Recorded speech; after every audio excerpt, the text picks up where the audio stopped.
পদ্মা নদী, যেটা বিশ্বের খরস্রোত নদীর দ্বিতীয় নম্বর তালিকায় রয়েছে। তো নট ব্লগ পেজ থেকে হ্যালো সবাইকে। গরমের ক্লান্তি মেটাতে আমরা চলে এসেছি পদ্মা নদীতে। পন্ডিতসার থেকে 5.7 কিলোমিটার দূরে সুরস লঞ্চ ঘাট অবস্থিত। এই ভিডিওতে নদীর পাড়ে কিছু আমাদের আনন্দের মুহূর্ত তুলে ধরা হয়েছে। সুরস লঞ্চ ঘাটের পাশে থাকা একটি জাহাজের ভিতরে আমরা 5 জন সদস্য। ক্লান্তি দুপুরে যখন আমাদের ভ্রমণ পিপাসা পেয়ে যায়, তখন এই পদ্মা নদী আমাদেরকে ডেকে বেড়ায়। তো এখন আমরা রয়েছি পন্ডিতসার, আর আমাদের সাথে রয়েছে দুটো বাইকে আমরা 5 জন সদস্য, আর এখন রওনা হয়েছি সুরেশ্বর লঞ্চ ঘাটের উদ্দেশ্যে। তো হঠাৎ আমরা ভাবলাম যে শীতকাল চলে আসছে, তাই আমাদের পদ্মা নদীতে একবার গোসল করতে যাওয়া উচিত। তাই কাউসার ভাই সহমতে এখন আমরা বেরিয়ে পড়েছি। তো কিছুদিন বাদে আমাদের কনকনে ঠান্ডা সেই শুষ্ক শীতকাল চলে আসছে। সেই শীতের ভিতরে নদীতে গোসল করতে নামা একদমই সম্ভব হবে না। তাই আর কি আমরা সবাই মিলে এই প্ল্যানটি বেছে নিয়েছি। আমরা এখন আছি রাহাপাড়া, আর এখন রয়েছি সুরেশ্বর কলেজের সামনে। পন্ডিতসার থেকে সুরেশ্বর লঞ্চ ঘাটের দূরত্ব মাত্র 5.7 কিলোমিটার। তবে এখানে আপনি বাইকে চড়ে আসলে 10 মিনিটের কম সময় পৌঁছাতে পারবেন। তো অবশেষে আমরা সেই সুরেশ্বর লঞ্চ ঘাটে চলে আসছি। তো দেখতে পাচ্ছেন নদী এখন জল দিয়ে পুরো পরিপূর্ণ হয়ে রয়েছে। যদি এখন সেই ক্ষণশ্রী ভয়ঙ্কর পদ্মা শান্তশিষ্ট রূপে রয়েছে,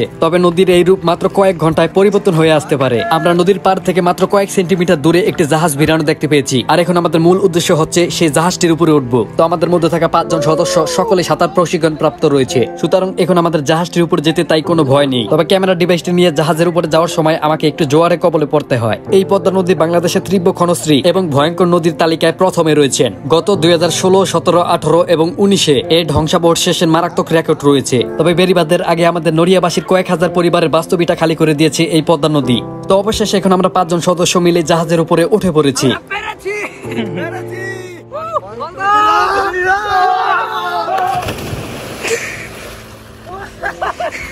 তবে এখানে এসে আমরা 5 জন মিলেই অনেক মজা করি। তবে এই পদ্মা নদী মানুষের উপরে যেরকম ভয়ঙ্কর প্রভাব ফেলেছে, আবার এই পদ্মায় দেশের হাজার হাজার মানুষের কর্মসংস্থান হিসাবে রয়েছে। পদ্মা নদীর বিখ্যাত সেই ইলিশ, যেটা বাংলাদেশের জাতীয় মাছ হিসাবে গণ্য করা হয়েছে, সেই সুস্বাদু ইলিশ ধরে জেলেরা তাদের দৈনন্দিন জীবনের চাহিদা মিটিয়ে থাকেন। তবে এটার একটি খারাপ দিক রয়েছে। বঙ্গোপসাগরে থাকা ইলিশরা বংশ বিস্তার করতে নদীতে এসে থাকেন। এর কারণ হচ্ছে সমুদ্রের জল লবণাক্ত থাকায় সমুদ্র ডিম পোষণ করলে সেই ডিম অতিরিক্ত লবণ থাকায় নষ্ট হয়ে যায়, আর ঠিক সেই কারণে ইলিশটা বংশ বিস্তার করতে নদীর মিঠা জলে এসে থাকেন। এটা অক্টোবর মাসের মাঝামাঝি থেকেই শুরু হয়ে থাকে। এই বছর অক্টোবরের 13 তারিখ থেকে মাছ ধরার নিষেধের অভিযান দেওয়া হবে, কিন্তু দুর্ভাগ্যবশত এই অভিযান দেওয়া সত্ত্বেও আমরা গত কয়েক বছর যাবত থেকে দেখে আসছি দেশের আইন কঠোর না থাকায় জেলেরা চুরি করে ইলিশ মাছ ধরে থাকেন। তবে প্রতিটা ইলিশ মাছের ভিতরে আমরা হাজার হাজার ডিম দেখতে পাই। ঠিক এরকম ভাবে চলতে থাকলে এক সময় দেখা যাবে বাংলাদেশ থেকে আস্তে আস্তে ইলিশ বিলুপ্ত হয়ে যাচ্ছে। আমরা চাই যে মৎস্য আইনজীবীদের এটার বিরুদ্ধে আইন কঠোর করা হোক, কেননা দেশের ভিতরে পদ্মা নদী যেরকম আমাদের গর্ব, ঠিক সেরকম ভাবে ইলিশ মাছও আমাদের দেশের গর্ব। তো আমরা যে জাহাজটির উপরে রয়েছি দেখতে পাচ্ছেন, এটি একটি বালিবাহিত জাহাজ। জাহাজের মাস্টারের কাছে জিজ্ঞেস করা বলেন সে এটি সরকারি কাজে ব্যবহৃত বালু বহন করে নিয়ে এসেছে। নদী ভাঙ্গন, যেটার একমাত্র কারণ হচ্ছে নদী থেকে বালু উত্তোলন। নদী থেকে বালু উত্তোলনের কারণে নদীর মাঝের গভীরতা বেড়ে যায়, আর সেই গভীরতা সম্পূর্ণরূপে সমতল হওয়ার জন্য নদীর কিনার ভাঙতে শুরু করেন, যার ফলে বসত বাড়ি সহ অনেকে প্রাণও হারিয়েছেন। তো দীর্ঘ বছরের এই পুরনো সেই সুরেশ্বর লঞ্চ ঘাট, এখানে ভোর সকালে বিক্রি হয়ে থাকে নদীর বিভিন্ন ধরনের মাছ।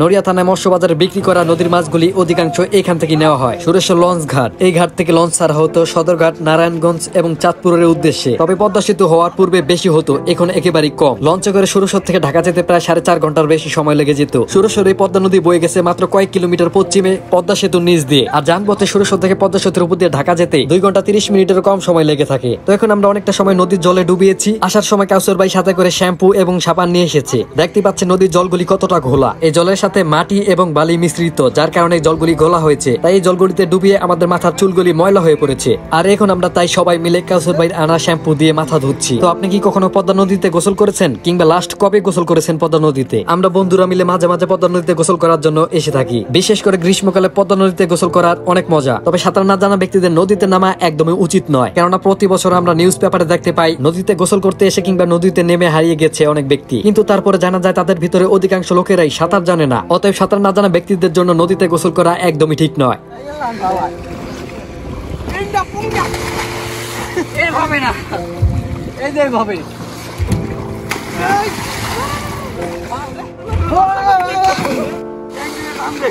তো জীবনে প্রতিটা মুহূর্ত আপনাকে আনন্দময় করে তুলতে হবে। এর জন্য আপনার প্রয়োজন বিশ্বস্ত বন্ধু কিংবা বড় ভাই।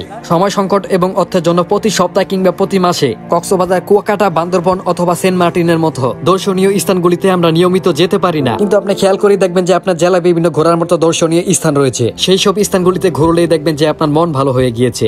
আমাদের প্রত্যেকেরই দরকার এই স্বাধীন জীবনকে আমাদের উপভোগ করা। প্রকৃতি ভ্রমণের নেশা, যে নেশা একবার আপনাকে ধরলে আপনার মনে থাকা সকল দুর্দশাকে ভুলিয়ে দিতে সাহায্য করবে। তো অনেকটা সময় এখন আমরা সুরেশ্বর পদ্মা নদীতে কাটিয়েছি, আমাদের বেশ ভালো লেগেছে। এখন আমাদেরকে জাহাজটি থেকে নামতে হবে এবং নদীর কিনারে যেতে হবে। এইদিকে আকাশের অবস্থা তেমন একটা ভালো নয়, বৃষ্টি নামার সম্ভাবনা রয়েছে। এই ভিডিওটি শুধু ভ্রমণ পিপাসীদেরকে ভ্রমণের আগ্রহ বাড়ায়। তো ভিডিওটি আপনি কোথা থেকে দেখতেছেন? আপনি কি পদ্মা নদীতে কখনো গোসল করেছেন? সুরেশ্বর লঞ্চ ঘাট কি আপনার পরিচিত? তো সেই বিষয়ে একটি কমেন্ট করে যান। এখন আমরা নদীর তীরে এসে পড়েছি। অনেকটা সময় ভয়ঙ্কর উপকূলীন পদ্মা কাটিয়ে এখন আমাদের বাড়ি ফেরার সময় হয়েছে।